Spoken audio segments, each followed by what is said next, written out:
Good morning વિદ્યાર્થી મિત્રો. આજનો આપણો વિષય છે ગુજરાતી. ગુજરાતીની અંદર પાઠ 5 શરદીના પ્રતાપે. બરોબર છે? શરદીના પ્રતાપે પાઠ મેં તમને સમજાવી દીધો છે. હવે સ્વાધ્યાય પોથીની અંદર પેજ નંબર 24 કાઢો. જુઓ મારી જોડે 24મા પેજ ઉપર પ્રશ્ન 1 આપેલો છે. એમાં પહેલો પ્રશ્ન જુઓ, સીધો જવાબ જ લખાવું છું. બરોબર? નીચેના પ્રશ્નોના એક વાક્યમાં જવાબ લખવાના છે. તો પહેલો પ્રશ્ન, સદગૃહસ્થની બીજી બધી ઇન્દ્રિયો કરતા કઈ ઇન્દ્રિય ઓછું કાર્ય કરે છે? તો જવાબમાં લખો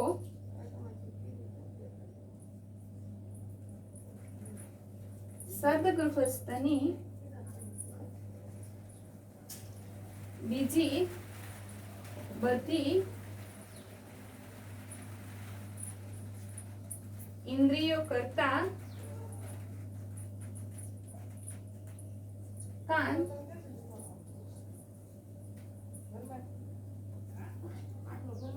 ઓછું કાર્ય કરે છે. પછી બીજો પ્રશ્ન, સદગૃહસ્થે રજાને બદલે કયો શબ્દ સાંભળ્યો હતો? સજા.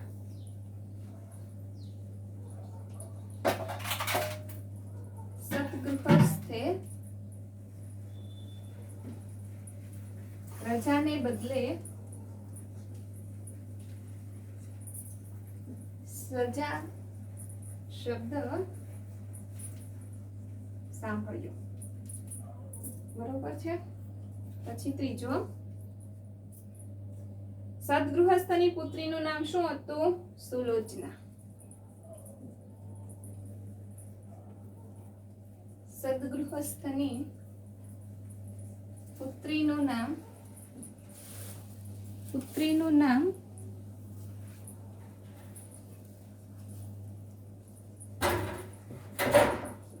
સુલોચના હતું.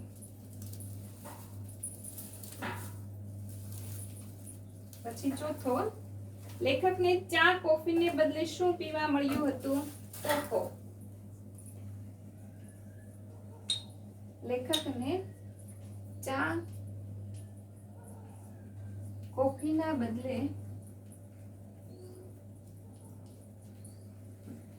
કોકો પીવા મળ્યો.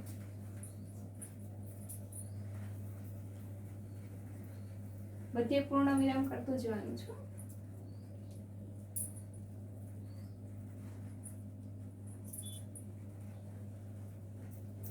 એક પહેલા પ્રશ્નના 1 થી 4 પ્રશ્ન લખાઈ જાય.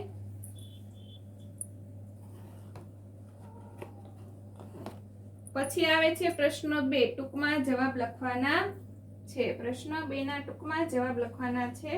તો પહેલો પ્રશ્ન, લેખકને પેલા સજ્જન વિશેની કઈ વાતની ખબર ન હતી?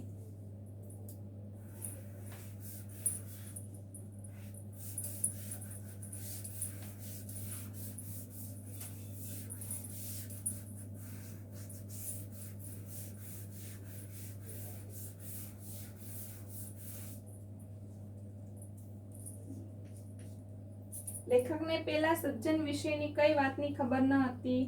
લેખકને પેલા સજ્જનની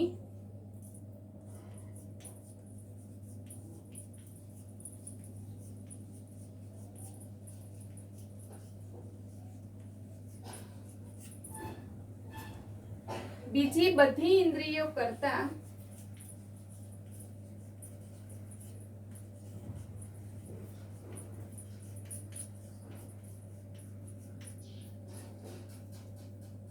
કાન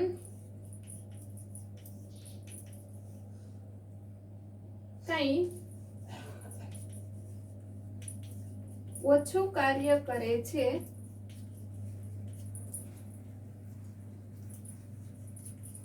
એ વાતની ખબર નહોતી.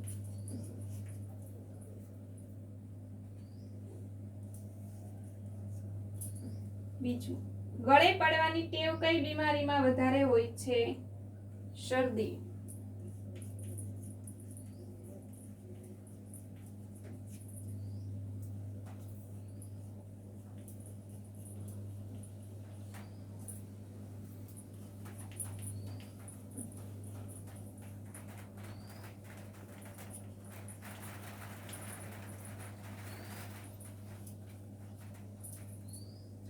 જ્યારે સજ્જનને ચા બહાર લેશો ને એમ કહ્યું ત્યારે લેખકે શું કહ્યું?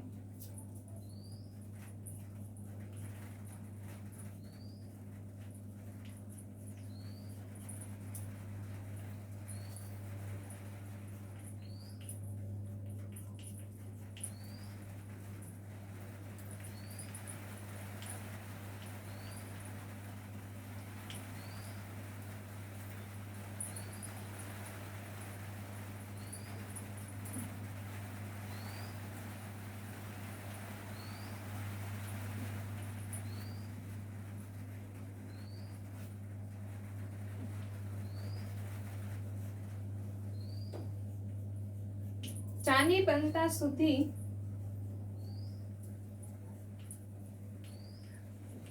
હું ના નથી કહેતો.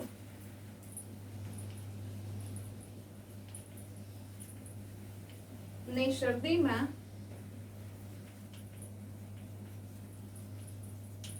બહુ જ ઠીક પડશે.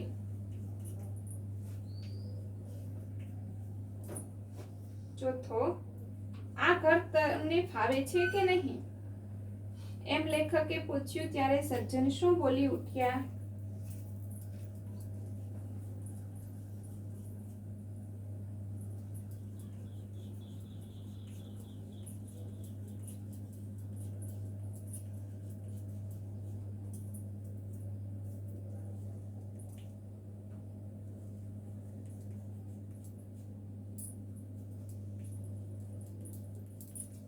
એમ લેખકે પૂછ્યું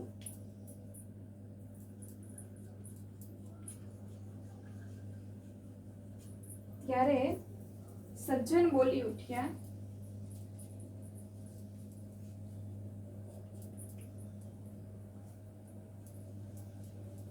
વર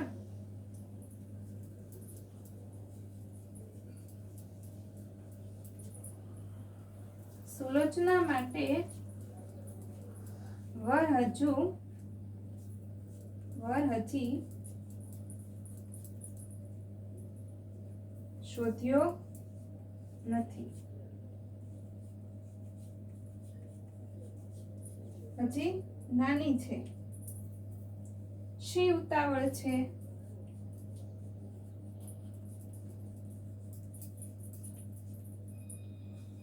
બરોબર છે.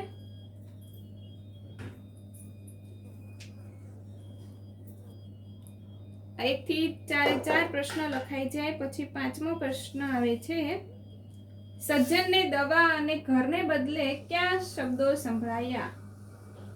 બરોબર.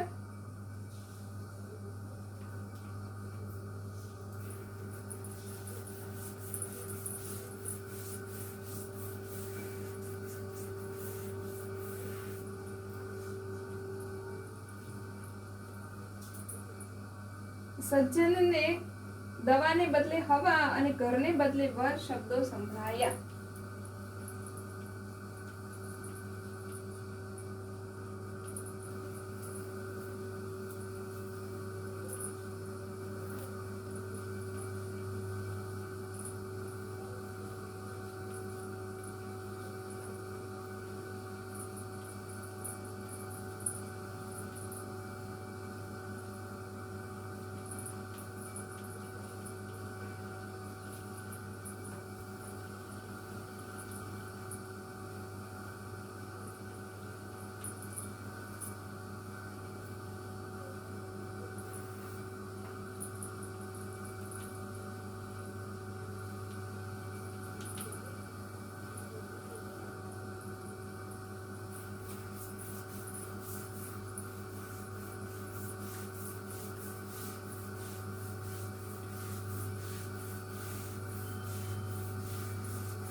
છઠ્ઠું, આ હાસ્ય વાર્તા લેખક કયા સંગ્રહમાંથી લેવામાં આવી છે?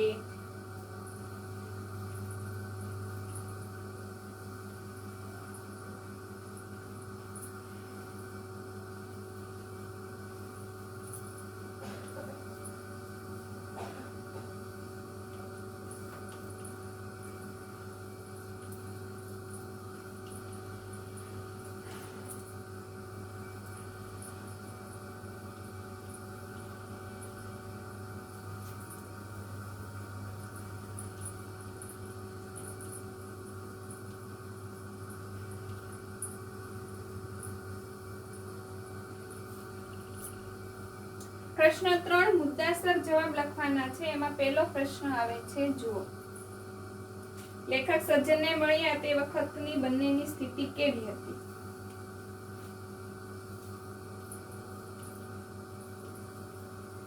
લેખક સજ્જનને મળ્યા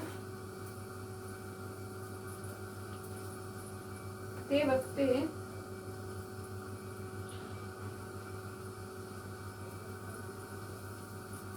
લેખકનો અવાજ ઠેઠ ઊંડો ઉતરી ગયેલો.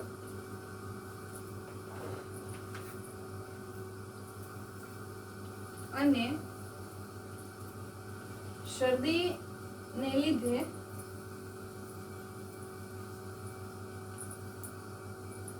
સજ્જનના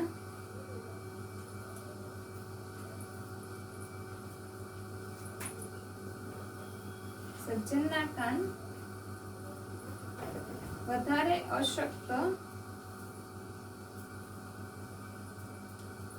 બન્યા હતા. બરોબર છે. પછી બીજો પ્રશ્ન છે, જુઓ. લેખકને સદગૃહસ્થ આવકાર આપતા કહ્યું. ક્યું વાક્ય બોલે છે? લેખકને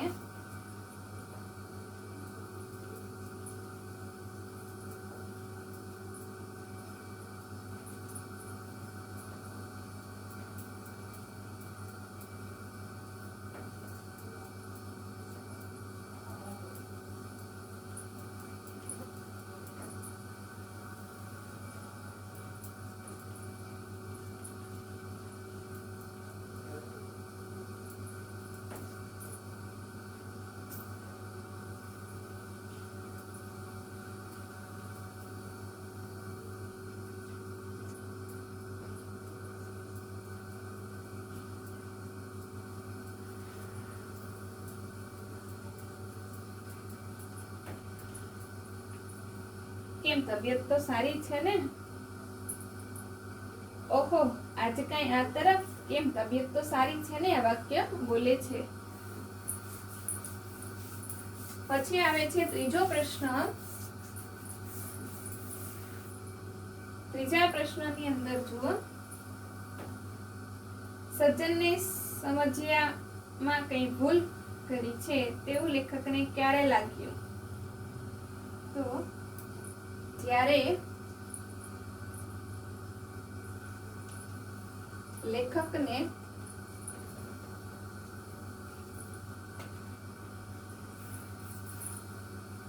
તબિયત કેમ છે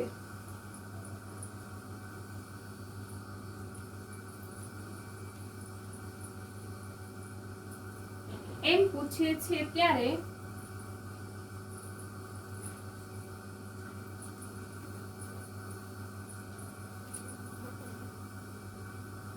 જવાબમાં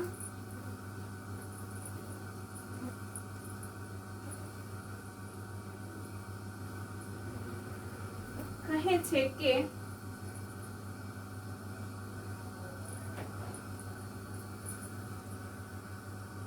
જરા શરદી થઈ છે.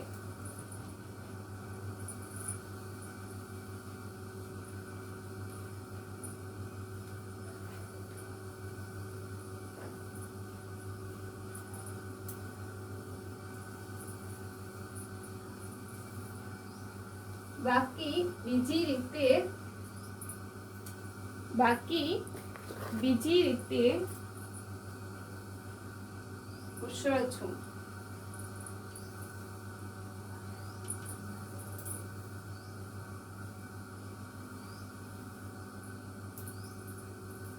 ત્યારે સજ્જન કહે છે કે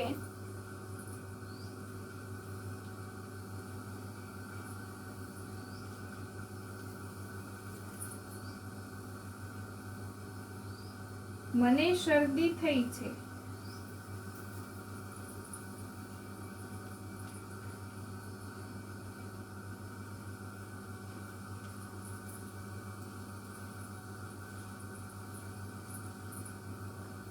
એમ તમને કોણે કહ્યું?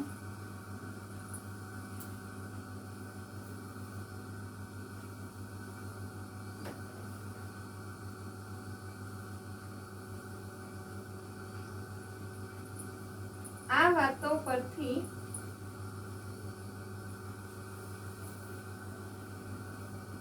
લેખકને લાગે છે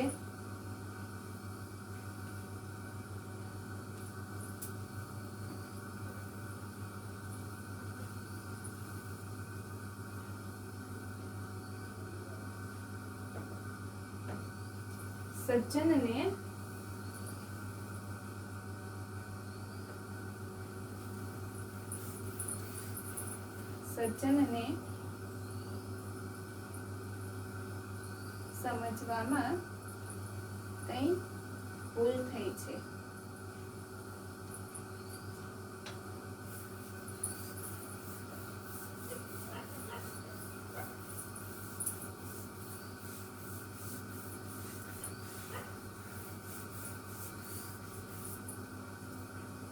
પછી જુઓ ચોથો પ્રશ્ન આવે છે.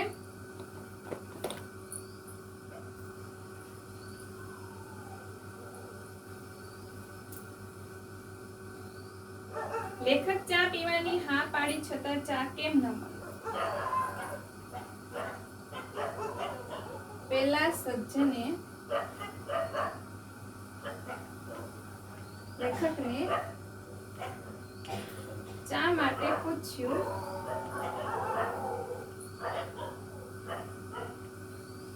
ત્યારે લેખકે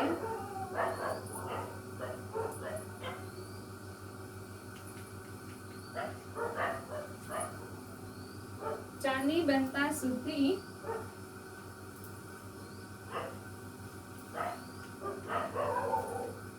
હું ના નથી પાડતો.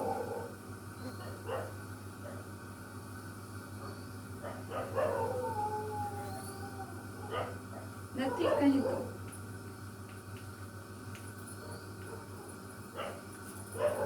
શરદીમાં તો બહુ જ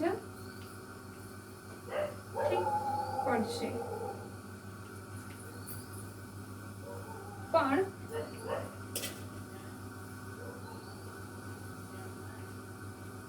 પેલા સજ્જનની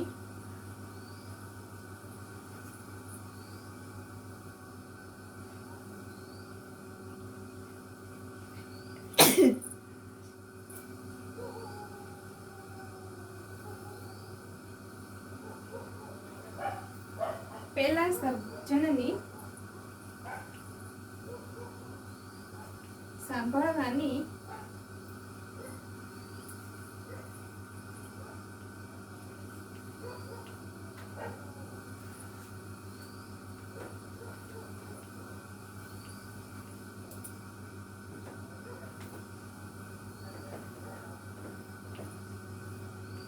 તકલીફને કારણે ચા નથી પીતા.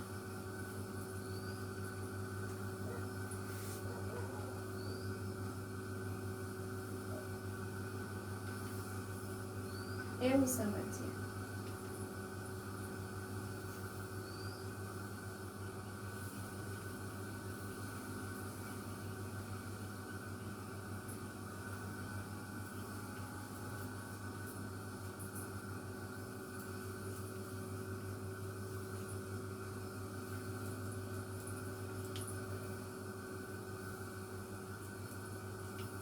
છતાં ન મળી. બરોબર છે. ચોથો લખાઈ જાય પછી પાંચમો આવે છે. લેખકે કોકોની વાત વખતે ડોકું શા માટે હલાવ્યું?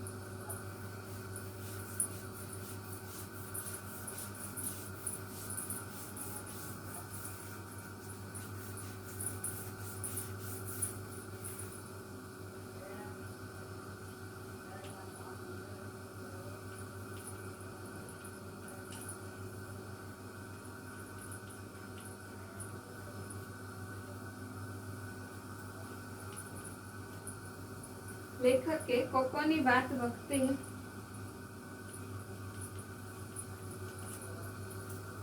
માત્ર ડોકું જ હલાવ્યું.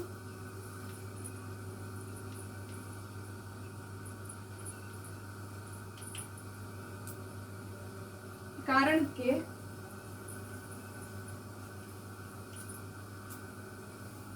લેખકને લાગ્યું કે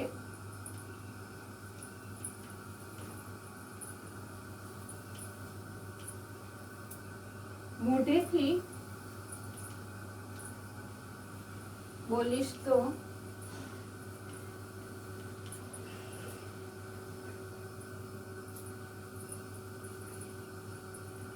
ચા અને કોફીને બદલે કોફીની પેઠે કોઈ ગુમાવીશ.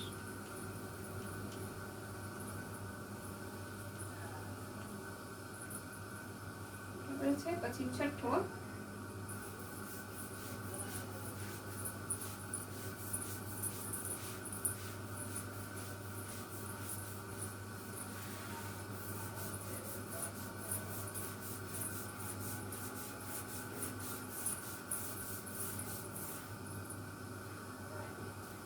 લેખક જે વાત કરવા આવ્યા હતા તે પત્ર લખી જણાવવાનો નિર્ણય શા માટે કર્યો? લેખક જે વાત કરવા આવ્યા હતા તે લખી જણાવવાનો નિર્ણય કર્યો કારણ કે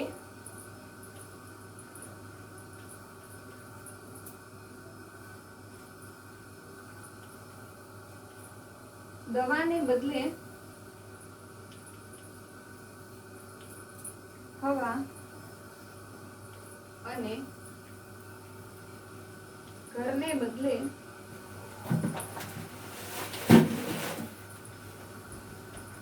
વર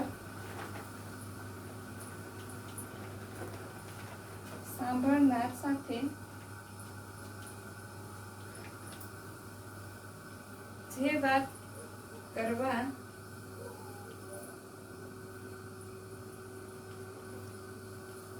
આવ્યા હતા તે વાણી દ્વારા કરવી અશક્ય લાગે.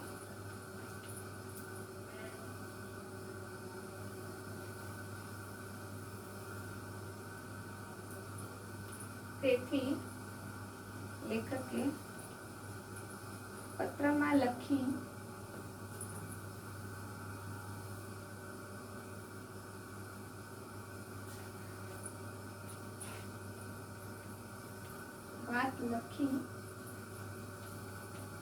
જણાવવાનો નિર્ણય કર્યો. તેથી લેખકે પત્રમાં વાત લખી જણાવવાનો નિર્ણય કર્યો. પછી સાતમું, જ્યારે લેખક હવે રજા લઉં છું એમ કહ્યું ત્યારે પેલા સજ્જન શું બોલી ઉઠ્યા? જ્યારે લેખક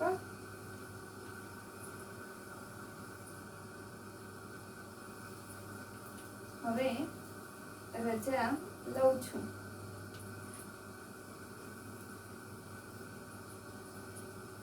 એમ કહ્યું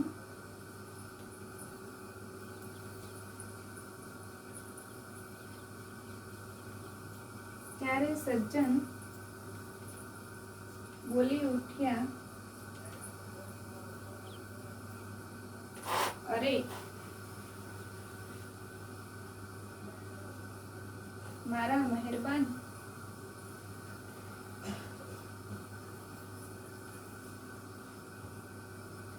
આમ શું બોલો છો?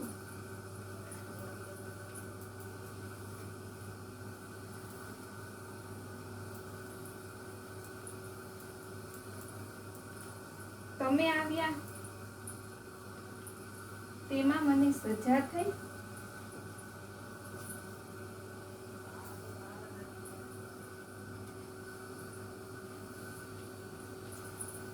ઉલટો આનંદ થયો. ઉલટો આનંદ થયો. બરોબર છે. આ હતા 1 થી 7 પ્રશ્નો.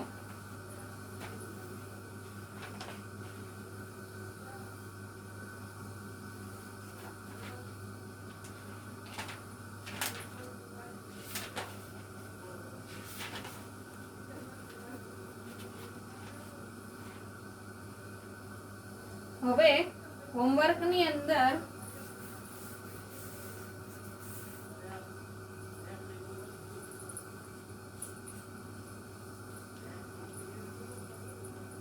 બોર્ડ પર લખાવેલ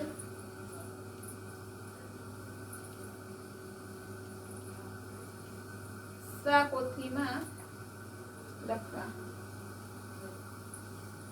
બોર્ડ પર લખાવેલા પ્રશ્નો સ્વકોથીમાં લખવાના છે. બરોબર છે? આ તમારું આજનું હોમવર્ક છે. અસ્તુ.